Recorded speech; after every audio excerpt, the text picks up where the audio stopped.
अस्सलाम वालेकुम, मैं बाजी परवीन बात कर रही हूँ।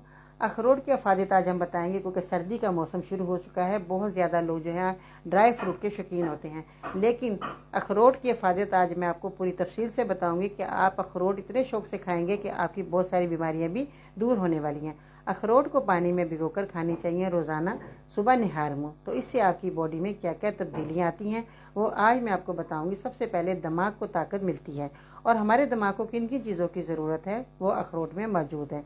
ये ताकत का ख़जाना है। इसके अलावा दिल की बीमारियां भी दूर होती हैं। जब हमारी नालियों में चर्बी जमना शुरू हो जाती है तो यह अखरोट हमारी चर्बी को ख़त्म करता है और हमारे दिल को ताकत देता है। जिन लोगों को बहुत ज़्यादा मोटापा है, मोटापे के बाद परेशान है, तो वो अखरोट का इस्तेमाल करें तो इनका मोटापा ख़त्म हो सकता है। फालतू चर्बी भी ख़त्म होती है। जिन लोगों को बहुत ज़्यादा कोलेस्ट्रॉल बढ़ गया है और बहुत ज़्यादा चर्बी की या ऑयल की चीज़ें खाते हैं, तो अखरोट का इस्तेमाल करेंगे तो उनकी चर्बी का जो है गलना शुरू हो जाएगी और